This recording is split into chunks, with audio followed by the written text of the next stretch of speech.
In the grand old county of Yorkshire in England, there's a village where the Victoria sponge is never dry, the Sunday cricket match never rained off, and the clock on the church occasionally chimes 13 to herald the arrival of a yesterday that hasn't happened yet.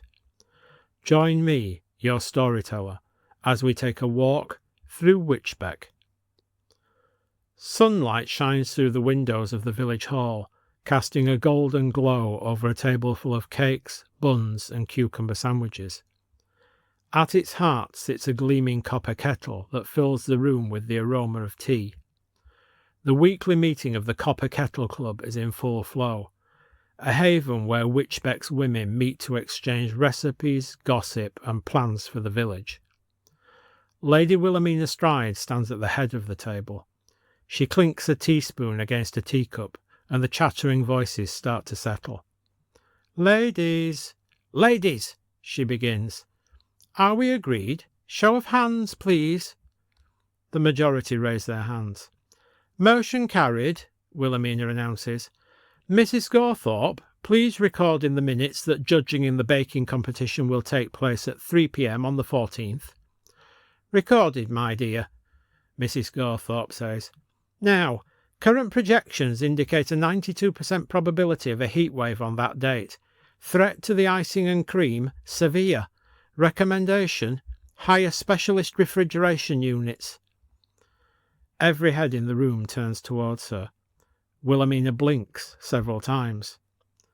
Thank you for that valuable contribution, but I believe the refrigerators here in the hall will suffice, Wilhelmina says, though I will take this opportunity to remind members that shop-bought icing is strictly prohibited, and any use of anti-gravity charms in the showstopper category will mean instant disqualification. We can't have a repeat of last year, can we, Miss Wilkinson? Miss Wilkinson blushes and looks sheepish. Nervous laughter ripples around the table. The poor vicar, Mrs. Jones says. You know, I had it on good authority that he was 36 hours up the hospital. Took them 5 hours alone to get it out of his... Yes, thank you, Wilhelmina cuts her off. I do believe the vicar's medical record should remain a private matter. She leans forward and lowers her voice. But I will say it's ruined his singing voice. Nodding heads and murmurs of agreement. At the back of the hall, Nurse Constance Fox leans against a radiator, holding a cup of lukewarm tea. She nudges Dr. Mark Benson, who's standing beside her pretending to inspect a plate of butterfly buns. It's safe to say Mrs. Gawthorpe still isn't well, Constance says. Are you sure they'll go for your blood donation idea? Oh, definitely, Mark replies. As soon as I mentioned it to Wilhelmina, she went into civic duty mode. She'll get them all to donate. Not many can resist her when she's in full sail. I still feel bad. We are lying to them. Constance purses her lips. Not entirely, Mark says. If everything's okay, the donations will go to the blood bank. But we need to get mass blood samples, and this is the easiest way to do it without causing a panic. Constance shakes her head. Look, Mark continues, if there's something wrong with the pensioners, the sooner we identify it, the sooner we can fix it. There's a beeping from Mark's medical bag. He opens it and produces a tablet computer. An exclamation mark is flashing on the screen.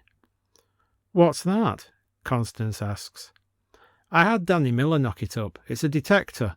He swears that if there are fishy energy signatures around, this will sniff them out. He holds up the tablet and taps the screen. It shows X-ray images of all the women around the table. Most of them are glowing red, but the strongest glow is coming from the copper kettle. Mark snatches the cup of tea from Constance, spilling some down her skirt. Tell me you didn't drink it, Mark says. Of course not. Everybody knows I run on coffee, Constance answers, looking confused. But they insisted I have tea. I bet they did, Mark says. We'll step out of the hall for a while and stroll over to the cricket pitch. The afternoon sun turns the scene into a postcard of rural tranquillity. Today, local garden centre owner James Walker is wearing his other hat as captain of the cricket team. He's pushing an iron roller across the freshly mown grass to smooth the turf, his muscles straining. He hopes he looks rugged, rather than just knackered. Village headmistress Emily Winstanton sits on the pavilion steps with her archery gear, sharpening arrows. Her focus falters, gaze drifting to follow James's progress. The daisies by her feet turn their heads, ignoring the sun to track James right along with her. James stops and wipes his brow with a handkerchief. I've been thinking, Emily, for the archery display, we need to set a strict perimeter. If your Year 6 pupils overshoot, we run the risk of upsetting the imps in the drainage ditch. I do not teach my pupils to overshoot, James, Emily bristles. No, of course not. He makes a soothing gesture. But it took Giles 2 years to get the imps to stop stealing sandwiches from the club's afternoon teas. We don't want all that starting up again. I suppose it is a sensible precaution, Emily concedes. Boggles, says a voice to the left of Emily. They both turn to see the old man leaning against the side of the pavilion. Afternoon, Gaffer, James says. They're called boggles, the old man continues. Imps is something else entirely. Wychbeck lad like you should know that, James Walker. Give 'em their proper name. Respectful, that is. There's a honking from the boundary as a tandem moped bursts through a hedge and splutters across the pitch. The riders are 2 girls who would be identical were it not for one of them having pink hair and the other lilac. They skid to a halt in front of the pavilion. Before James can protest, the girls simultaneously point in the direction of the village hall. They burst into what looks like hysterical laughter, doubled over with their shoulders shaking. But there isn't a sound. It's like someone pressed mute on reality. Then it's over. The pink-haired girl slams her foot down on the kickstarter, twists the throttle, and they're away. The moped leaves a groove in its wake. Them girls have been naught but trouble since the day they were born, the gaffer says. Right, I think we better go and have a look at the village hall, James says, sighing. Bring your bow and arrows, Emily. While James and Emily go to investigate the hall, we'll take a brief detour via the village post office. Mary Coleman, the postmistress, is sorting letters behind the counter when a spark of blue energy arcs down from the ceiling and scorches the address off the gas bill she's holding. Without hesitation, she looks up and isn't surprised in the slightest to see the ghost-like astral projection form of Scott Hayward bobbing gently against the ceiling tiles. Local police constable Simon Garrett, standing by the counter and reading from his clipboard, is completely oblivious as he details the neighbourhood watch rota. Colonel Dander and your Lucy will be doing Thursday nights for the next month, PC Garrett says, and I'd be grateful if you could put this notice up in the shop. Mrs. Anderson's cat has gone missing again. We need people to keep their eyes open.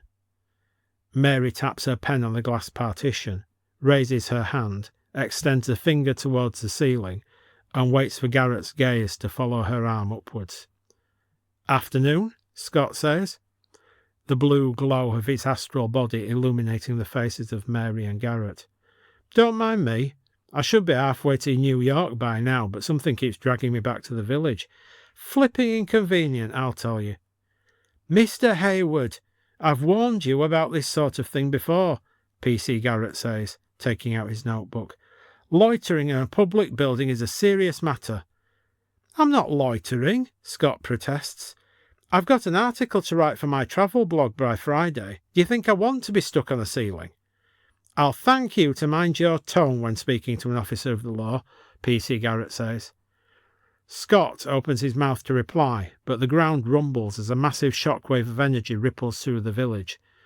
Mary's carefully sorted letters are thrown from their pigeonholes. PC Garrett drops his notebook, and Scott is blasted upwards, vanishing through the ceiling. A heartbeat later, his fingers reappear as if clawing at the edges of an invisible hole. He drags himself downwards, head first, through the ceiling and back into the room. "Bloody hell!" Scott exclaims. Mary runs to the window. The village hall is glowing red and emitting waves of energy that knock tiles off its roof. It erupts with the sound of a chorus of elderly voices belting out Jerusalem at the top of their lungs. Inside the hall, Constance and Mark are struggling to pick themselves up off the floor. The copper kettle is throwing out pulses of energy that knock over cake stands and warp the air, but they ease as Jerusalem ends. The women seated around the table rise to their feet. Their skin glows red through their cardigans, and they hold their teacups before them like holy relics. Mrs. Gawthorpe steps forward and smiles at Constance. "You haven't drunk your tea, dear," she says, her voice dripping with soft menace that makes the hairs on the back of Constance's neck stand up. The glowing army of women begin to advance on her, all extending their teacups. On the main street, James and Emily are striding towards the village hall. They're steps away from the door when a familiar splutter erupts from behind them and the tandem moped careens from the shadows. As it speeds past, the lilac-haired twin delivers a playground-style boot to James's bum that sends him sprawling. He faceplants with a muffled cry. The twins skid to a halt and make a combined theatrical gesture that says, "Catch us if you can." Then they split. The pink-haired driver guns the moped down the main street, while her sister runs off down the side of the post office. Emily helps James back to his feet. She smooths a bruise that's appearing on his cheek. For a moment, they dither between continuing to the village hall or following the twins. They lock eyes and both say, "Twins," before smiling that they made the same decision. "We've got to split up," Emily says. "You take pink, I'll take lilac." James nods and sets off down the main street. "And James," Emily calls, "be careful." He stops and grins before turning and breaking into a run. She watches him for a little too long, then swings her bow onto her back and sets off past the post office at a jogging pace. Back inside the village hall, Constance and Mark are backing towards the fire exit. Mark slams the metal bar to open the door. Nothing happens. He rattles it several times, but it's jammed solid. The glowing phalanx of women advances on them, teacups extended. 4 of them pin Mark against the door. 2 more grab Constance by her hair, while a third tries to pour tea down her throat. "I think not." Wilhelmina's aristocratic voice cuts through the kerfuffle. She's standing on the table, holding the copper kettle above her head. She's clearly suffering. Her skin is mottled with glowing red lines, and she's trembling. She grits her teeth. "Release them immediately, or the kettle gets it." The other women slowly let go of Constance and Mark, turning to advance on Wilhelmina instead. "Wilhelmina," Mark begins. "Run, you nincompoops!" Wilhelmina's voice is strained. Glowing energy is creeping up her neck like a particularly nasty sunburn. Mark takes the hint and slams his shoulder against the door. Once. Twice. The third time is the charm. The fire exit flies open. He grabs Constance's hand and drags her outside. She glances back and sees the defiance vanish from Wilhelmina's eyes. Her ladyship carefully places the copper kettle back on the table, her skin glowing with the same red energy as the others. Back at the post office, PC Garrett is standing on a chair and holding a tape measure up towards the ceiling, where Scott is still hovering in his glowing astral form. "Now then, Mr. Hayward," Garrett begins. "Regulations state that minimum clearance height for light fittings in commercial premises is 7 feet. By my reckoning, you're hanging 3 inches too low." "In what world am I a light fitting?" Scott replies, exasperated. "Are you emitting light?" Garrett asks. "Well, yes," Scott says, as Garrett scribbles in his notebook. "What are you writing? Suspect admits to being a badly installed ceiling light. I haven't admitted anything." "Well, it's all going off out there," Mary says, still looking out of the window. "Those twins just flew past on their moped and kicked James Walker right up the backside. He went flat on his face. Emily picked him up and they ran off after the twins. Hold on, Dr. Benson and Constance have just burst out of the fire exit at the hall. They're legging it down the street. Now a load of women from the Copper Kettle Club are chasing them. Oh, they've been out in the sun too long. Nasty sunburn, that. Oh, Wilhelmina's joined the chase now. Flipping heck, she's got a sword. No, my mistake, it's a cake slice. Oh, they've cornered them. No, they've slipped through, heading for the antique shop at full pelt. It's absolute bedlam. PC Garrett steps down from the chair and heads for the door. Mr. Hayward, you stay exactly where you are. I'll be back in due course. Mrs. Coleman, stay indoors and lock the door after me. I'll deal with this.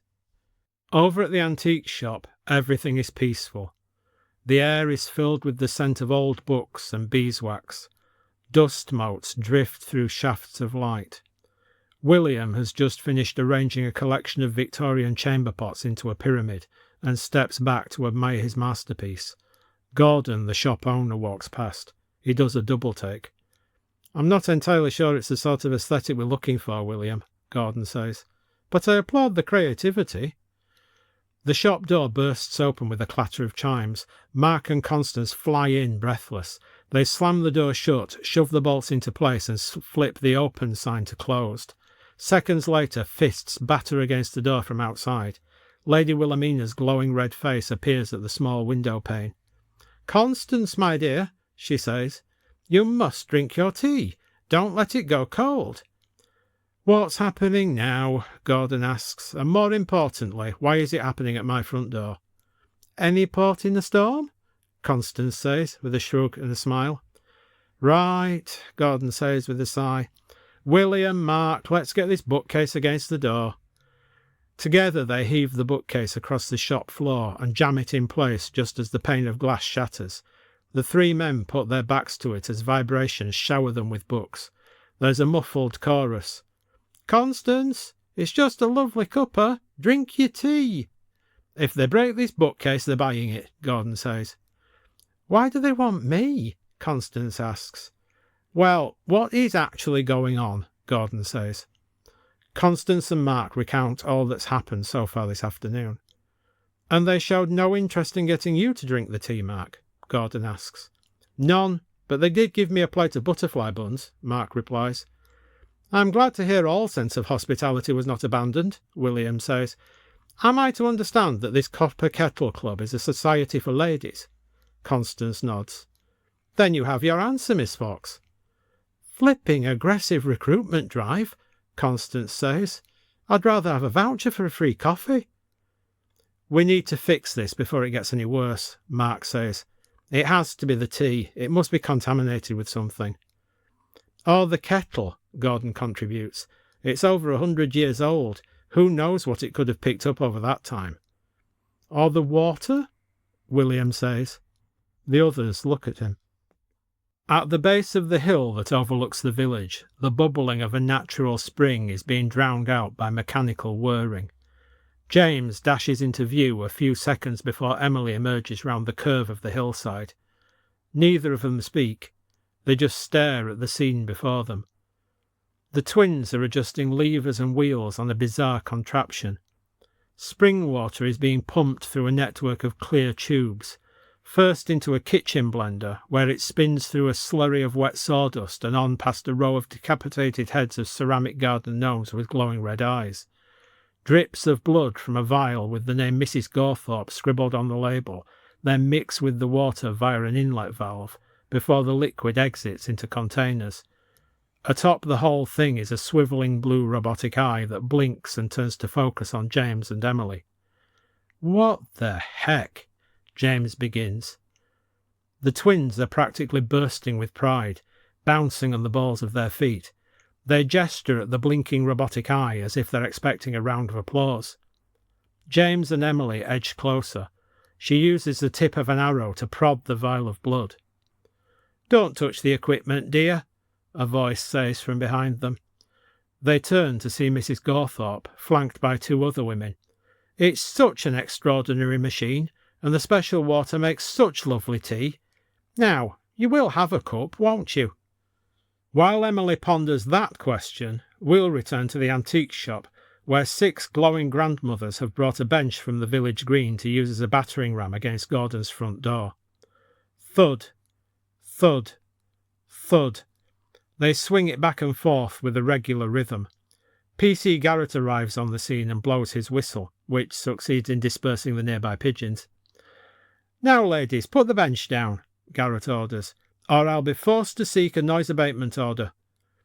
A number of women break off from the mob, rush at him, lift him into the air, and turn him upside down with alarming ease. His legs flail uselessly. "Drown him in the pond," Wilhelmina says, matter-of-factly. "Please, ladies," Garrett says, his face turning purple. "I'm only trying to maintain the peace." "You have never solved a single problem in this village," Wilhelmina replies.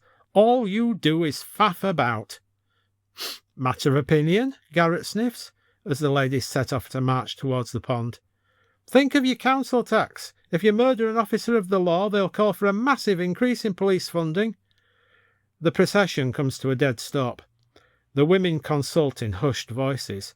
Finally, Wilhelmina bends over to look Garrett in the eyes. "Police will be unnecessary," she says. "Under our administration, the village will be a place of perfect order." The women resume their march to the pond. "And do try not to disturb the swans," Wilhelmina calls after them. Let's return to James and Emily, now that she's had time to consider that offer of a cup of tea. "Mrs. Garthorpe," Emily says, sounding incredulous. She gestures towards the contraption. "Are you responsible for this?" "Oh, good heavens, no," Mrs. Garthorpe chuckles. "I'm terrible with modern technology. No, this is all the work of the girls." The twins clap their hands and take a bow. They collected a piece here and a piece there until they had everything they needed to build this wonderful machine. Mrs. Garthorpe continues, "Don't you think they've been clever?" James raises an eyebrow and looks at Mrs. Garthorpe's glowing skin. "I don't call what they've done to you clever." "Well, isn't that just typical?" Mrs. Garthorpe says. "The village does so little to provide entertainment for the young ones.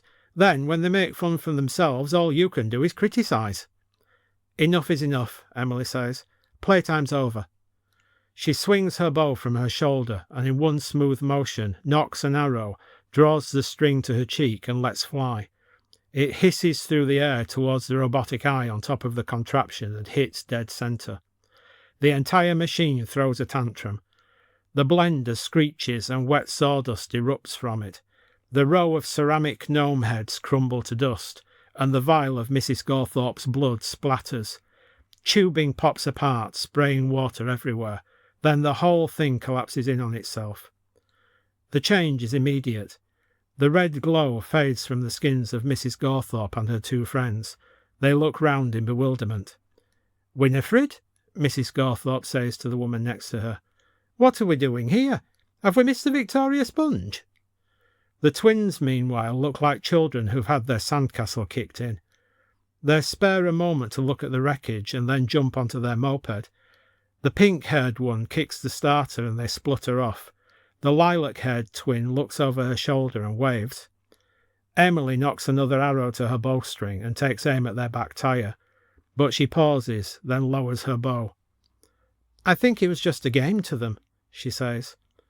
"They've always been troublemakers," James replies. "They'll never change." "Everyone can change, James," Emily says. James sighs and runs his fingers through his hair. He looks at the confused women from the Copper Kettle Club. "I suppose we'd better get them back to the village."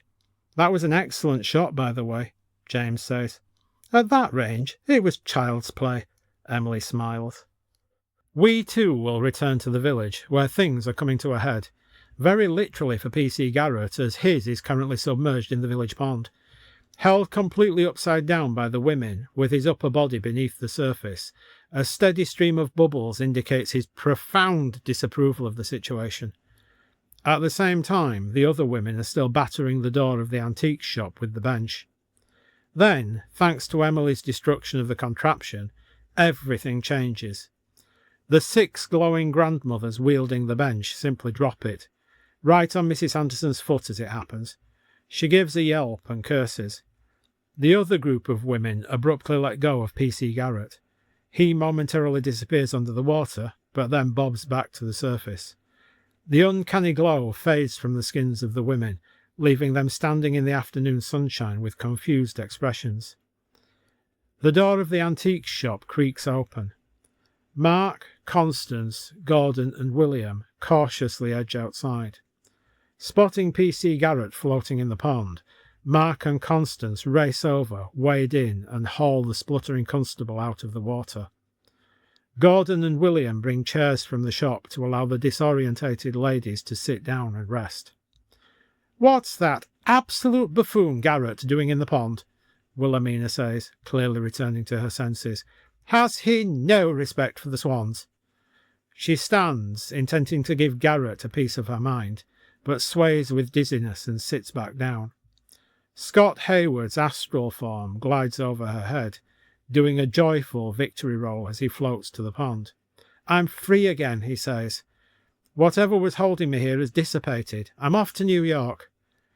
Garrett, still coughing and spluttering, raises a hand and attempts to say something about a fixed penalty notice, but Scott just gives him a thumbs up and rockets skyward. "No hard feelings, mate." Scott's voice fades into the distance. "I'll buy you a pint when I get back." Emily and James arrive, having escorted Mrs. Gawthorpe and her two friends back to the heart of the village. "Did someone mention a pint?" James says. "I think we could all do with a bit of something. First round's on me." The prospect of free drinks works wonders for morale. The women form a tottering procession in the direction of the Blue Dragon, with PC Garrett squelching along behind, pausing only to pull a frog from his protection vest. Emily lingers. As James makes to follow the crowd, she puts a hand on his arm.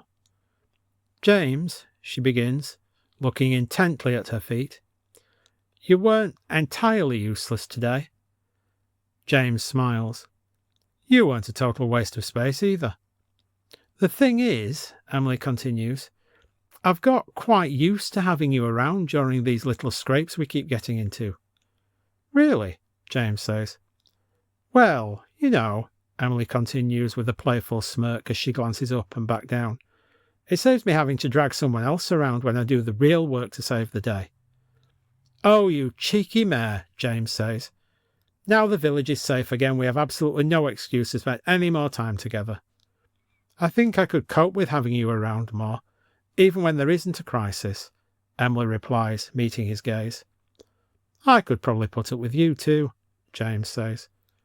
Emily laughs and slips her arm through his. "Good. Now, let's get you to the pub before you realise just how much this round is actually going to cost." Together they stroll across the village green to the Blue Dragon. The pub's door bangs shut and cuts off the sound of chattering voices. For a time, everything is peaceful. Leaves on trees rustle in the breeze as afternoon slips into evening. Then the shadows beside the post office begin to move. Indistinct shapes shifting in the shade. There's a sound.